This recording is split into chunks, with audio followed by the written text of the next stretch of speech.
आज मैं आपको अपनी सच्ची मोहब्बत की कहानी सुनाने जा रही हूँ। अगर मोहब्बत सच्ची हो और दिल से दुआ की जाए तो भगवान भी हमारा साथ देते हैं।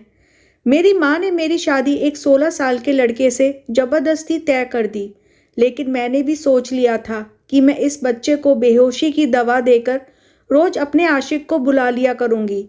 लेकिन इस समय मेरे पैरों तले से ज़मीन निकल गई जब कमरे में आते ही उसने, अब सुनिए मेरी कहानी। मोहब्बत हर किसी के नसीब में नहीं होती। ये भी कहा जा सकता है कि मोहब्बत कोई आम चीज़ नहीं होती जो हर इंसान को मिल जाए। मुझे भी एक इंसान से मोहब्बत हो गई थी। उसके लिए मैं अपनी जान, अपना सब कुछ कुर्बान करने के लिए तैयार थी। अपने माता पिता, अपने खानदान वालों सबसे लड़ी थी। अपने माँ बाप को ये सब बताने के बाद मैं उनकी नज़रों में गिर चुकी थी। लेकिन मुझे पता था कि मेरी मोहब्बत मेरे दिल में भगवान ने डाली है। अगर भगवान ने इसको मेरे नसीब में लिखा है तो ये मुझे मिल जाएगा, और अगर ये मुझे नहीं मिला तो भगवान ने मेरे नसीब में लिखा ही नहीं है। हम खुद से अपने लिए कुछ भी नहीं कर सकते, बल्कि सब नसीब का खेल होता है। मेरा नाम शीला है। हम 4 भाई बहन थे। मुझे अपनी ज़िंदगी में मोहब्बत के सिवा कुछ भी नहीं चाहिए था। मैं एक गरीब घर की लड़की थी, जहाँ एक वक्त का खाना खाने के बाद दूसरे वक्त का खाना खाने के लिए मेहनत करनी पड़ती थी। हमारा घर भी बहुत छोटा था और वो काफ़ी टूटा हुआ था, लेकिन मेरे पिताजी को कोई परवाह नहीं थी। हमारे साथ हमारी चाची भी रहती थी। मेरी माँ और मेरी चाची में आए दिन झगड़ा होता रहता था। ना कभी मेरी माँ और चाची की बनी और ना ही कभी हम भाई बहनों की। हमारी चाची के बच्चों से बनी। मेरी बहन की शादी की उम्र हो चुकी थी। उसके लिए रिश्ते तो आए थे, लेकिन सबको ढेर सारा दहेज चाहिए था। लेकिन हम गरीबों के पास देने के लिए कुछ भी नहीं था। मैंने अपनी माँ से कहा, आपको क्या ज़रूरत है बड़े घर में दीदी का रिश्ता करने की? आप किसी हमारे जैसे ही घर में उनकी शादी कर दीजिए। लेकिन मेरी माँ का कहना था, अगर वो मेरी बहन की शादी बड़े घर में करेगी तो वहाँ उनकी बेटियाँ खुश रहेंगी।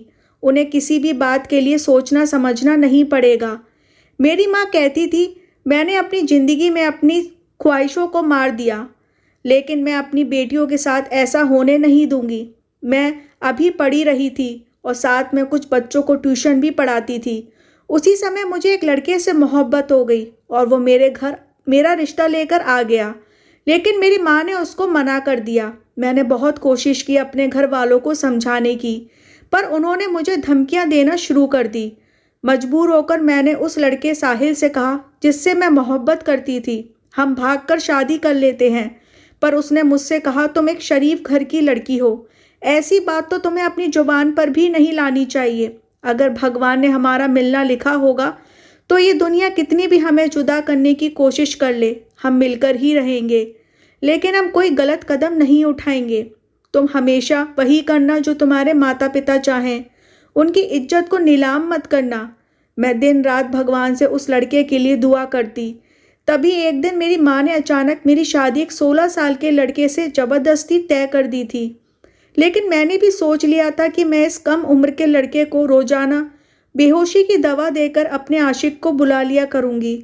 लेकिन उस समय मेरे पैरों तले से ज़मीन निकल गई जब कमरे में आते ही मैंने उस बच्चे को देखा। मैं बहुत घबरा गई थी, क्योंकि कमरे में वो लड़का नहीं आया था जिससे मेरी माँ ने मेरी शादी की थी, बल्कि मेरे कमरे में वो लड़का आया था जिससे मैं मोहब्बत करती थी। कि मैंने उससे कहा कि साहिल, तुम यहाँ क्यों, मतलब कैसे आ गए? जब मुझे तुम्हारी ज़रूरत थी तब तो तुम नहीं आए। अगर तुम्हें यहाँ किसी ने देख लिया तो हंगामा हो जाएगा। उसने मुझसे कहा, तुम फिक्र मत करो, सब सो चुके हैं, यहाँ कोई नहीं आएगा। फिर वो मेरी तरफ मोहब्बत से देखने लगा और कहने लगा, आज मैं तुम्हें अपनी ज़िंदगी के बारे में बताता हूँ। मैं भी उसकी तरफ देखने लगी। एक तरफ जहाँ मुझे खुशी हो रही थी और अफसोस भी हो रहा था। उसकी आंखें सुर्ख थी। मैंने उससे कहा, मैं तुम्हें पहले ही बता चुकी थी, अगर मैं ये शादी ना करती तो मेरी माँ मर जाती। मेरी माँ ने ज़बरदस्ती मेरी शादी इस लड़के से कर दी, वरना भगवान जानता है कि मैं तुमसे कितनी मोहब्बत करती हूँ। अगर आज भी तुम मुझसे कहो तो मैं तुम्हारे साथ जाने के लिए तैयार हूँ। तुम मुझे ऐसी नज़रों से मत देखो, मैं बेवफा नहीं हूँ। मैं अपने घर वालों के आगे मजबूर थी।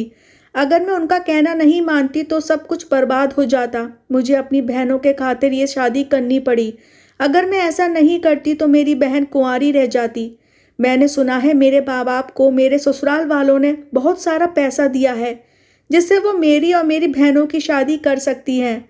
लेकिन तुम जानते हो कि मुझे पैसा नहीं, सिर्फ तुम्हारी मोहब्बत चाहिए थी। तुम मुझे इतने सालों से जानते हो, मैं ऐसी लड़की नहीं हूँ जो दौलत के लालच में आकर तुम्हें धोखा दे देती। मैं बहुत ज़्यादा रो रही थी क्योंकि मैं अपने प्यार को खो चुकी थी और अपने प्यार को खो देना कोई आसान बात नहीं होती। मैं बिल्कुल टूट चुकी थी। साहिल ने मुझे एक ऐसा सच बताया जिसे सुनकर मुझे यकीन नहीं आया। मैं हैरत भरी नज़रों से उसे देखने लगी। उसने मुझे कहा कि जो मैं तुम्हें बता रहा हूँ सब सच है। मैं ही तुम्हारा पति हूँ, तुम्हारी शादी मुझसे ही हुई है। मैं तो ये सब सुनकर शौक रह गई थी। भला ये सब कैसे हुआ? साहिल जो मेरा पति था उसने मुझे बताया।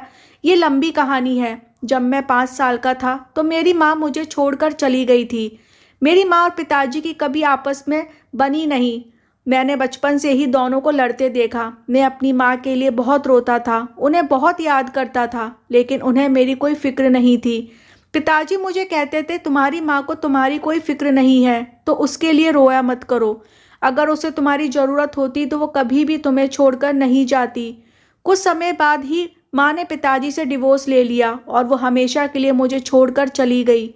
माँ ने एक बार भी मुझे अपने साथ ले जाने के बारे में नहीं कहा। उल्टा पिताजी को बोला कि तुम्हारा बेटा है, तुम ही इसे संभालो, मुझे इसकी ज़रूरत नहीं है। ये बड़े होकर तुम्हारी तरह ही निकलेगा जिसे औरत की आज़ादी बर्दाश्त नहीं होगी। माँ की ये बात सुनकर मुझे बहुत ज़्यादा रोना आया। कभी कभी माँ मुझे फ़ोन करती बातें करने के लिए, लेकिन मैं उनसे बात नहीं करता था। फिर एक दिन मुझे पिताजी ने बताया तुम्हारी माँ ने दूसरी शादी कर ली है और जिससे शादी की है वो आदमी करोड़पति है। वो उसी के साथ लंदन में शिफ्ट हो गई है। अब तुम ऐसी औरत के लिए बिल्कुल भी मत रोना जिसके लिए पैसा ही सब कुछ है। उस औरत को तुम्हारी कोई फिक्र नहीं है। अब हमारे घर में मेरी बुआ अपने पति और बच्चों के साथ आकर रहने लगी। पिताजी को भी उनके आने पर कोई ऐतराज़ नहीं था। मुझे उन लोगों का हमारे घर आना अच्छा नहीं लगा। अब मुझे अकेला रहना पसंद था। मैं नहीं चाहता था मेरे घर कोई शोर शराबा हो। समय के साथ साथ मेरे पिताजी के कारोबार में भी तरक्की हो गई और हमारा स्टेटस भी चेंज हो गया। जो दौलत के लिए मेरी माँ मुझे छोड़कर गई थी, पिताजी ने दिन रात मेहनत करके सब कुछ कमा लिया था।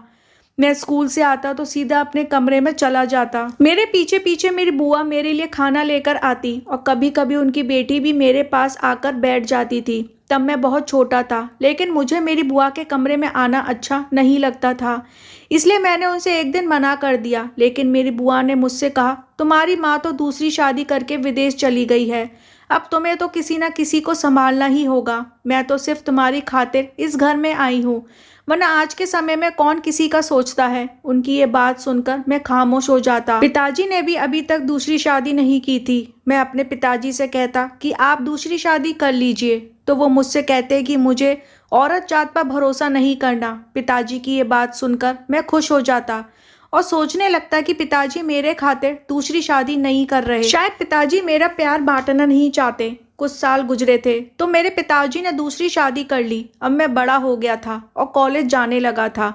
मैं कॉलेज से घर आया तो मैंने देखा कि मेरे पिताजी दूल्हा बने बैठे थे। उनके गले में हार पड़ा था और उनके बराबर में एक औरत बैठी थी। मेरी बुआ मुंह बनाए खड़ी थी और उनके पति का मूड भी कुछ अच्छा नहीं था। पिताजी ने मुझे कहा कि देखो, तुम कहते थे ना बेटा कि पापा दूसरी शादी कर लो, तो आज मैंने दूसरी शादी कर ली। आखिर मैं भी कब तक अकेला जिंदगी जीता। मैंने पिताजी से कहा कि अगर आपको शादी करनी थी तो आपने पहले क्यों नहीं की? इस उम्र में आकर आपने शादी क्यों की? पिताजी ने कहा कि तुम्हारा क्या मतलब है कि शादी क्यों की? क्या मैं तुम्हारी खातिर पूरी जिंदगी ऐसा ही रहता? कल को तुम भी शादी कर अपनी बीवी बच्चों में मगन हो जाओगे, शायद तुम्हें भी मेरी फिक्र ना रहे। वैसे भी आज के ज़माने में माँ बाप को कौन पूछता है। मैं इस समय घर से बाहर चला गया। माता पिता तो औलाद के लिए बहुत ज़रूरी होते हैं, उनकी कमी तो कभी भी कोई और पूरी नहीं कर सकता। मैं बहुत देर तक सड़कों पर ऐसे ही घूमता रहा। देर रात जब मैं अपने घर पहुंचा, मैंने देखा कि कोई चोरी चोरी हमारे घर में घुस रहा है। वो मेरी दूसरी माँ के कमरे में गया था। मैं भी उसका पीछा करने लगा। मुझे लगा कि शायद कोई चोर है। माँ के कमरे के दरवाजे के पास पहुंचा तो मुझे उनकी बातें करने की आवाज़ आई। वो मेरी माँ का दोस्त था। वो आदमी से छुपकर बातें कर रही थी। कह रही थी कि कुछ दिन की बात है, मैं अपने पति के रिश्तेदार और बेटों को इस घर से निकाल दूंगी और वही सारी दौलत हमारी होगी। वो दोनों बहुत हंस रहे थे। मैंने सोचा कि जाकर उनकी खबर लेता हूँ। मैं मुड़ा तो अचानक मेरी नज़र मेरी बुआ पर चली गई। वो रात को इस समय घर से बाहर जा रही थी। मैं सोच में पड़ गया कि वो इस समय घर से बाहर क्यों जा रही है। घर की औरतों को क्या हो गया है। एक छुपकर बंद कमरे में गैर मर्द से हंस हंस के बातें कर रही थी और दूसरी रात के समय घर से छुपकर बाहर जा रही थी। मेरी बुआ चाहती थी कि मैं उनकी बेटी से शादी कर लूं ताकि मेरी सारी दौलत उनकी हो जाए, और उनकी बेटी जो मुझे नहीं मेरी दौलत से मोहब्बत करती थी। और ये सब देखकर मेरा दिल बहुत ख़राब हो चुका था। मैं अपने पिताजी से भी बहुत नाराज़ था। एक तो उन्होंने इस उम्र में शादी कर ली थी और शादी भी ऐसी औरत से की थी जो उनके काबिल नहीं थी। मैंने रात का सारा किस्सा पिताजी को बताया। उन्होंने मेरी बात पर यकीन नहीं किया। उन्होंने मुझसे कहा कि सब औरतें तुम्हारी माँ जैसी नहीं होती। इस बात पर मुझे बहुत ज़्यादा गुस्सा आया। मैंने उनसे कहा, आप क्यों हर बार तुम्हारी माँ करते रहते हैं। मैं खुद उसे अपनी माँ नहीं बनाया। आपने खुद अपनी मर्जी से उस औरत से शादी की थी और उस औरत के लिए पूरे खानदान को छोड़ दिया था। अब तो आपने भी दूसरी शादी कर ली है। दोनों ही अपनी ज़िंदगी में आगे बढ़ चुके हैं। मैं तो आप दोनों की ज़िंदगी में हूँ ही नहीं। आप लोगों के पास मेरे लिए समय है ही नहीं। पिताजी ने कहा कि तुम भी अपनी शादी कर लो। कल को तुम्हारे भी बीवी बच्चे होंगे तो तुम्हें रिश्तों की समझ आ जाएगी। तुम्हारी बुआ की बेटी बहुत अच्छी है। उसने सारा घर संभाल रखा है। तुम उसके साथ खुश रहोगे। मैंने पिताजी से कहा, मुझे किसी ऐसी लड़की से शादी नहीं करनी जिसे मेरी दौलत से प्यार हो। मैं ऐसी लड़की से शादी नहीं चाहता जो सिर्फ मुझे चाहे। उससे ही करूँगा। ये कहकर मैं अपने कमरे में चला गया। मैं बहुत अकेला फील कर रहा था। कभी कभी तो मुझे ऐसा लगता है कि मैं डिप्रेशन का शिकार हो गया हूँ। मेरी दूसरी माँ मुझे कहती थी कि जाओ अपने आप को किसी साइकियाट्रिस्ट को दिखा लो। मेरी दूसरी माँ पिताजी के सामने मुझसे बहुत प्यार से बात करती थी। मेरी सगी माँ भी अपने बच्चों में बिजी थी। अब तो वो मुझे फ़ोन भी नहीं करती थी। मेरे पिताजी मेरा रिश्ता अपने दोस्त की बेटी से तय कर रहे थे। वो लोग मेरे घर के नीचे लॉन्ज में बैठे थे। उसी समय मेरी बुआ की बेटी मेरे कमरे में आई और मुझसे कहने लगी, साहिल, मैं तुमसे बहुत मोहब्बत करती हूँ। अगर मेरी तुमसे शादी नहीं हुई तो मैं मर जाऊँगी। प्लीज़ मुझसे शादी कर लो। ये सुनकर मैंने उससे कहा कि ठीक है, मैं तुमसे शादी करने के लिए तैयार हूँ, लेकिन हम ये घर बार छोड़कर चले जाएंगे। हम अलग घर में रहेंगे। मैं कोई छोटी मोटी नौकरी कर लूँगा क्योंकि पिताजी तो मुझे इस घर से निकाल देंगे। वो हैरान हो गई। मुझसे कहने लगी कि मैं सोच कर बताती हूँ। मुझे उस पर हंसी आने लगी क्योंकि अगर उसे मुझसे मोहब्बत होती तो उसे सोचने की ज़रूरत नहीं पड़ती। इस समय मेरी बुआ ने दरवाजे को बाहर से बंद कर दिया और शोर मचाने लगी। शोर सुनकर पिताजी और मेहमान भी ऊपर आ गए। मैंने दरवाज़ा खोलने की कोशिश की तो दरवाज़ा बाहर से बंद था।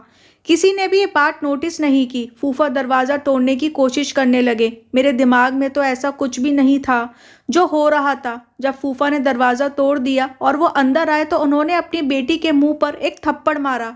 पर बुआ ने कहा कि बेटी को क्यों मार रहे हो? इस लड़के से पूछो जिसने मेरी बेटी को बहलाकर अपने कमरे में बुलाया था। जब इसको मेरी बेटी से शादी ही नहीं करनी थी तो क्यों इसने इसे अपनी मीठी मीठी बातों में फंसा कर रखा था।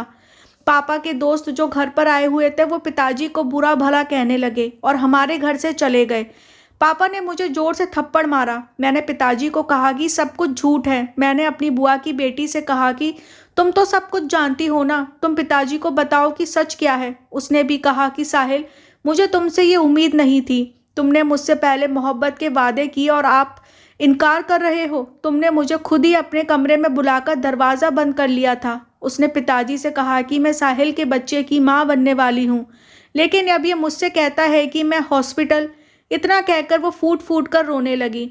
अपने पिताजी को बार बार बता रहा था कि ये सब कुछ सच नहीं है, लेकिन उन्हें तो मेरी बात पर यकीन ही नहीं आया। वो मुझे बुरा भला कह रहे थे और ये कह रहे थे कि मैंने तुम्हारी परवरिश ऐसी नहीं की थी। तभी मेरे फूफा कहने लगे, अभी अपनी बेटे की शादी मेरी बेटी के साथ करवा दो, वरना मैं किसी को मुंह दिखाने के काबिल नहीं रहूँगा। पिताजी ने किसी की कोई बात नहीं सुनी। वो मुझे धक्के मारकर घर से निकालने लगे। उन्हें मेरी आंखों में सच्चाई नहीं दिख रही थी, जबकि वो मुझे अच्छे से जानते थे कि मुझे औरतों से कितनी नफरत है। मैं अभी शादी नहीं करना चाहता था, पापा के जिद करने पर भी मैं उनसे कहता कि मैं उस लड़की से शादी करूंगा जो सिर्फ मुझसे मोहब्बत करती हो, मेरी दौलत से नहीं। उस रात मैं खाली हाथ अपने घर से हमेशा के लिए निकल गया था। मुझे नहीं पता था कि मुझे कहाँ जाना है। मेरा तो कोई दोस्त भी नहीं था जिसके पास मैं चला जाता। थक कर मैं वहीं सड़क पर बैठा था और सोचने लगा कि पता नहीं भगवान ने मेरी किस्मत में क्या लिखा है। मुझे अपने पिताजी का यूं बदलता हुआ अंदाज देखकर बहुत अफसोस हुआ था। मैं अपने पिताजी से बहुत मोहब्बत करता था, पर उन्होंने अपने ही सगे बेटे को धक्के मारकर घर से बाहर निकाल दिया। मैं गुस्से में घर से ऐसे ही आ गया था। मेरे पास पैसे भी नहीं थे। मैं वहीं सड़क के किनारे एक बेंच पर लेटे लेटे सो गया। सुबह ट्रैफिक की आवाज़ से मेरी आंखें खुली। बच्चे अपनी माँ के साथ स्कूल जा रहे थे। मैं सोचने लगा कि मेरी माँ भी ऐसे ही मुझे स्कूल छोड़ने जाती होगी, लेकिन मेरी माँ तो मुझे बहुत छोटी उम्र में ही छोड़कर चली गई थी। मुझे बचपन से ही अपनी माँ का प्यार नहीं मिला था। काश मेरी माँ भी मुझे ऐसे ही स्कूल छोड़ने जाती, मेरे पीछे पीछे भागती। ये सब कुछ सोचकर मेरी आंखें नम होने लगी। यूं ही अचानक मैं इधर उधर देखा तो मैं अपने घर से बहुत दूर निकल आया था। मैं अपने साथ कुछ नहीं लेकर आया था। मेरा मोबाइल भी घर ही रह गया था। मैं अपने गले में एक चेन पहना हुआ था। उसको बेचकर मैं एक होटल में खाना खाने चला गया। खाना खाने के बाद जब मैंने अपने जेब से पैसे निकाले तो मेरी जेब में पैसे नहीं थे। मैंने खुद अपनी जेब में पैसे रखे थे। वेटर मुझे सिर से पैर तक घूर रहा था। मुझे वहाँ सब लोगों के सामने बहुत शर्मिंदगी हो रही थी। शोर सुनकर एक लड़की आई और उसने मेरे पैसे दे दिए। उस वेटर से कह रहा था कि मेरे पैसे चोरी हो गए, लेकिन वो मुझसे बात करने को तैयार नहीं था। उस लड़की ने मेरा बिल दिया और जाने लगी। मैं भी उसके पीछे चला गया और उस लड़की से पूछा कि तुमने मेरे पैसे क्यों दिए। कहने लगी कि इंसानियत के नाते मुझे तुम एक शरीफ लड़के लगे, इसलिए मैंने तुम्हारे पैसे दे दिए। मैंने उस लड़की से कहा कि मुझे अपना नंबर दे दो, मैं तुम्हारे पैसे जल्दी वापस कर दूंगा। लेकिन उस लड़की ने कहा मैं इंसानियत के नाते तुम्हारी मदद की है, अब मुझे पैसे वापस नहीं चाहिए। वैसे भी आज मुझे मेरी पहली तनख्वाह मिली थी। मैं अपनी पसंद का खाना खाना चाहती थी। तुम क्या जानो मेहनत के पैसे कमाना आसान नहीं होता। उसने मुझे अपना नंबर नहीं दिया और वहाँ से चली गई। 2-3 दिन मैं ऐसे ही सड़कों पर इधर उधर घूमता रहा। कुछ दिन बाद फिर मुझे वो लड़की मिली। मैंने उससे कहा अब मैं तुम्हारे पैसे वापस कर दूंगा क्योंकि मुझे एक दुकान पर नौकरी मिल गई है। लेकिन उसने मुझसे कहा कि मुझे पैसे की ज़रूरत नहीं है। मुझे वो लड़की बहुत अच्छी लगने लगी। मैंने सोच लिया था कि अगर मैं शादी करूंगा तो उस लड़की से ही करूंगा। मैं उसका पीछा करने लगा। वो लड़की एक मोहल्ले में रहती थी। अब मैं रोज़ ही उस लड़की के घर के पास जाकर खड़ा हो जाता। उसके घर से लड़ाई की आवाज़ आती रहती थी। मुझे अपनी माँ के बाद जिस लड़की से मोहब्बत हुई थी वो ये लड़की शीला थी। पिताजी ने मुझे ढूंढ लिया और घर वापस ले गए। मैंने भी पिताजी से कह दिया कि मैं शीला से शादी करना चाहता हूँ। पापा ने कहा कि तुम्हारे साथ जो कुछ भी हुआ मैं सब कुछ जान चुका हूँ। मैंने तुम्हारे ऊपर हाथ उठाया और तुम्हें गलत समझा। मुझे ऐसा नहीं करना चाहिए था। तुम्हारी बुआ और फूफा इतना गिर सकते हैं मैं ये सोच भी नहीं सकता था। उन्होंने सब कुछ जानबूझकर किया और मैं अपने किए पे बहुत शर्मिंदा हूँ। एक बार फिर मुझे एक औरत ने धोखा दिया। जिस औरत से मैं दूसरी शादी की थी वो मुझे दौलत के लिए छोड़कर चली गई। अगर वक्त रहते मुझे उस औरत की सच्चाई पता नहीं चलती तो शायद आज हम सड़क पर होते। वो तो मेरा सब कुछ लूट कर ले गई होती। तुम्हारी बुआ को भी मैंने घर से निकाल दिया है। अब मैंने फैसला कर लिया है कि हम बाप बेटों की ज़िंदगी में कोई औरत नहीं आएगी। मैंने पिताजी से कहा कि मैं शीला से बहुत मोहब्बत करता हूँ। वो बहुत अच्छी लड़की है, आप एक बार उससे मिल लें। पापा ने कहा हो सकता है वो भी दौलत की लालच में तुमसे शादी करना चाहती हो और शादी के बाद तुम्हारी सारी दौलत लेकर अपनी आशिक के साथ भाग जाए, फिर तुम क्या करोगे। मैंने पिताजी से कहा कि मैं पहले उसे लड़की को आजमा लूँगा, फिर उससे शादी करूँगा। मैं वापस उस मोहल्ले में चला गया और शीला यानी कि तुमसे कहा कि मैं तुमसे मोहब्बत करता हूँ और बहुत समय लगा उसको मनाने में। फिर वो भी मुझसे मोहब्बत करने लगी। शीला ने मुझसे कहा मुझे मोहब्बत और इज्जत के अलावा कुछ नहीं चाहिए, पर मैं इतनी जल्दी उस पर भरोसा नहीं कर सकता था। मैंने उसे कहा कि मैं एक गरीब घर का लड़का हूँ, मेरे माँ बाप बीमार रहते हैं, मैं थोड़ा बहुत जितना कमाता हूँ उनकी दवाई में लग जाता है। मैं तुम्हें कभी बहुत सारा पैसा नहीं दे सकता। लेकिन उसने मुझसे कहा हम दोनों मिलकर नौकरी करेंगे और अपना घर चला लेंगे। तुम फिक्र मत करो, जो भी होगा हम मिल बांट कर खा लेंगे। मुझे बस तुमसे इज्जत मोहब्बत चाहिए। बदले में मैं तुम्हें वफा और तुम्हारा साथ दूंगी। उसकी इस बात में मेरा दिल जीत लिया। वो बहुत अच्छी लड़की थी। एक दिन मैंने उससे कहा कि मेरी माँ बहुत बीमार है और मुझे उसके इलाज के लिए पैसों की ज़रूरत है। तो उसने अपने जमा किए हुए पैसे मुझे निकाल के दे दिए और एक बार भी नहीं सोचा, वो मेरे लिए कुछ भी करने को तैयार थी। एक दिन उसने मुझसे कहा कि मेरी माँ मेरी ज़बरदस्ती शादी करना चाहती है और मैं तुम्हें खोना नहीं चाहती। मैं उसके कहने पर उसके घर रिश्ता लेकर चला गया। उसकी माँ ने रिश्ते से इनकार कर दिया। कहने लगी कि मैं अपनी बेटी का रिश्ता तुम जैसे गरीब लड़के से कभी नहीं करूँगी। मैं उसके घर से वापस आ गया। मुझे इस बात का कोई अफसोस नहीं था क्योंकि मैं तो अमीर खानदान का इकलौता लड़का था। शीला मेरे पास आई और रोने लगी। कहने लगी, मैं तुम्हारे सिवा किसी और से शादी नहीं करूँगी। हम भागकर शादी कर लेते हैं। जब मैंने ये सब कुछ पिताजी को बताया तो पिताजी ने कहा कि तुम फिक्र मत करो, अब उस लड़की को मैं आजमाऊंगा। पिताजी तुम्हारे घर चले गए। तुम्हारी माँ से कहने लगे कि वो तुम्हारे घर की हालत बदल देंगे और उनके बेटे को नौकरी दे देंगे, उनकी बेटियों की शादी करवाएंगे, वह उनके घर की सारी जिम्मेदारी उठा लेंगे। लेकिन उनकी एक शर्त है, मेरा बेटा दिमागी हालत से ठीक नहीं है और वो 16 साल का है। मुझे आपकी बेटी से शादी करनी है। तुम्हारी माँ मान गई। मुझे बहुत अफसोस हुआ जब पिताजी ने मुझे बताया। उस लड़की की दौलत ले लालच में शादी के लिए हाँ कर दी। बेटा, मोहब्बत से कभी किसी का पेट नहीं भरता। उस दिन मैं दूसरी बार उदास हुआ था, पहले अपनी माँ के लिए और दूसरी बार तुम्हारे लिए। कुछ दिनों बाद तुम मुझसे मिलने आई। मैं अपने घर के बाहर खड़ा था, लेकिन तुम नहीं जानती थी कि मेरा घर, जो मैंने तुम्हें बता दिया था कि मैं इस घर में नौकरी करता हूँ। तुमने मुझसे कहा कि हम भागकर शादी कर लेते हैं। मेरी माँ दौलत के लालच में मेरी एक 16 साल के लड़के से शादी कर रही है। मुझे दौलत नहीं चाहिए और ना ही बड़ा घर चाहिए। मुझे तो सिर्फ तुम्हारी मोहब्बत चाहिए। क्या तुम मेरा साथ दोगे? तुम्हारी बात सुनकर मुझे बहुत खुशी हुई थी। पिताजी ने भी हमारी बातें सुन ली थी, पर मैं उस दिन आ नहीं सका और तुमने मजबूरी में उस लड़के से शादी कर ली। तुम मुझे फ़ोन करती रही, मैसेज करती रही। मैं तुम्हें सरप्राइज़ देना चाहता था। तुमसे मुझे पहली बार मोहब्बत हुई थी और तुम्हारी शादी मुझसे ही हुई है। ये मेरे घर में तुम्हें सब कुछ मिलेगा। कभी भी तुम्हें किसी चीज़ की परेशानी नहीं होगी। तुम कभी मेरे साथ बेवफाई मत करना। मुझे छोड़कर मत जाना। ये सुनकर मैं हैरान थी। मेरा पति मेरा हाथ पकड़कर ये सब बातें कर रहा था। उसकी आंखों में आंसू थे और मैं अपनी किस्मत पर हैरान थी, जैसे मैं कोई सपना देख रही हूँ। मैं बहुत ज़्यादा खुश थी। मैं भगवान का शुक्रिया अदा कर रही थी जिसने मुझे इतना कुछ दे दिया था। मैंने अपनी मोहब्बत को पा लिया था। मेरी बहनों की शादी भी अच्छी जगह हो गई थी। मेरे भाई की नौकरी लग गई थी। मेरी माँ भी बहुत खुश थी। मेरी शादी को 5 साल हो चुके थे और हमारे 2 बच्चे थे। मैं अपने परिवार के साथ एक कुशल ज़िंदगी गुजार रही थी। दौलत सब कुछ नहीं होती। ज़िंदगी जीने के लिए मोहब्बत भी ज़रूरी होती है और एक अच्छे साथी का मिल जाना भगवान के करम की बात होती है। जो लोग सच्ची मोहब्बत छोड़कर दौलत के पीछे भागते हैं, उन्हें दौलत तो मिल जाती है, लेकिन कोई मोहब्बत की कदर करना सीखें। वीडियो देखने के लिए, सुनने के लिए धन्यवाद।